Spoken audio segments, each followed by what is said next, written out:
అంటే పరమ పవిత్రుడు భగవంతుడు అంటే పవిత్రుడు. మన భూమి ఏమైపోయిందంటే, మనం పాపాలు చేసి, పుణ్యాలు చేసి రెండిట్లని అనుభవించమని చెప్పి సాక్షాత్తు శ్రీ మహావిష్ణువు రెండవ భార్య అయినటువంటి భూదేవిని మనకి ఆధారంగా తల్లిగా చేసి ఈ జీవకోటిని పుట్టిస్తాడు భగవంతుడు మనల్నందరినీ.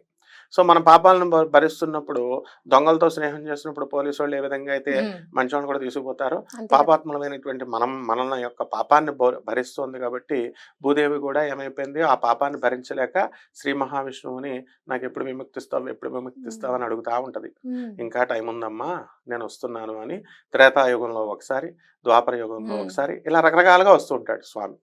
అది మనం ఎంతో సంతోషించాలి. ఊరికనే వచ్చాడాయన. పుణ్యాత్ములుంటారు గదా! పాపము, పుణ్యాల మిశ్రమం అవును. అవును. మానవుడంటే. హ్మ్. అందులో పుణ్య శాతం ఎక్కువున్నటువంటి వాళ్ళు స్వామిని, "అయ్యో! స్వామి నువ్వు రా స్వామి, ఇక్కడ పునీతుల్ని చెయ్యి మమ్మల్నందరిని." హ్మ్.